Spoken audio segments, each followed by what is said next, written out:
ಇಂದಿನಿಂದ ಭಕ್ತರಿಗೆ ಹಾಸನಾಂಬೆ ದೇವಿಯ ದರ್ಶನ. ಮಳೆ ನಡುವೆ ಸರತಿ ಸಾಲಿನಲ್ಲಿ ಬಂದಿರುವಂತಹ ಭಕ್ತರು ಮುಂಜಾನೆ 4 ಗಂಟೆಯಿಂದಲೇ ಸುರಿಯುತ್ತಿರುವಂತಹ ಮಳೆ. ಇಂದಿನಿಂದ ಭಕ್ತರಿಗೆ ಹಾಸನಾಂಬೆ ದೇವಿಯ ದರ್ಶನಕ್ಕೆ ಅವಕಾಶ ಕಲ್ಪಿಸಲಾಗುತ್ತೆ. 13 ದಿನಗಳ ಕಾಲ ಬೆಳಗ್ಗೆನೆ ಮಳೆ ಶುರುವಾಗಿರೋದ್ರಿಂದ ಸ್ವಲ್ಪ ಅಡ್ಡಿಯಾಗಿದೆ. ಬೆಳಗ್ಗೆ 6 ಗಂಟೆಯಿಂದ ಆರಂಭವಾಗಿರುವಂತಹ ದರ್ಶನೋತ್ಸವ. ಹಾಸನಾಂಬೆ ದರ್ಶನಕ್ಕೆ ಇವತ್ತಿನಿಂದ ಅವಕಾಶ ಸಿಗಲಿದೆ. ಇಂದಿನಿಂದ ಭಕ್ತರು 13 ದಿನಗಳ ಕಾಲ ಈ ಮಳೆ ನಡುವೆ ಕೂಡ ಇವತ್ತು ಬೆಳಗ್ಗೆ ಬಂದಿರೋದು 4 ಗಂಟೆಯಿಂದಲೇ ಸರತಿ ಸಾಲಿನಲ್ಲಿ ನಿಂತು ಇದೀಗ ಹಾಸನಾಂಬೆ ದರ್ಶನಕ್ಕೆ ಭಕ್ತರು ಆಗಮಿಸ್ತಾ ಇದ್ದಾರೆ.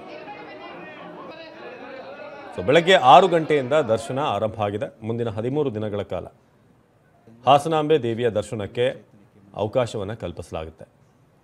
ಮಳೆ ನಡುವೆಯೇ ಸರತಿ ಸಾಲಿನಲ್ಲಿ ನಿಂತಹ ಭಕ್ತರು ಮುಂಜಾನೆ 4 ಗಂಟೆಯಿಂದಲೇ ಮಳೆ ಸುರಿತಾ ಇದೆ. ಹಾಗಾಗಿ ಸ್ವಲ್ಪ ಅಡ್ಡಿಯಾಗಿದೆ. ಇನ್ನು ಆ ಹೊತ್ತಿಸಿರುವಂಥ ದೀಪ ಏನಿದೆ ಅದು ಬಹಳ ವಿಶೇಷವಾಗಿರುವಂಥದ್ದು, ಆರದೇ ಇರುವಂಥದ್ದು. ಆ ಒಂದು ಪವಾಡವನ್ನು ಅಥವಾ ಆ ಒಂದು ಅದ್ಭುತವನ್ನು ಕಣ್ತುಂಬಿಕೊಳ್ಳೋದಕ್ಕೆ ಭಕ್ತರು ಹೆಚ್ಚಿನ ಸಂಖ್ಯೆಯಲ್ಲಿ ಆಗಮಿಸ್ತಾರೆ.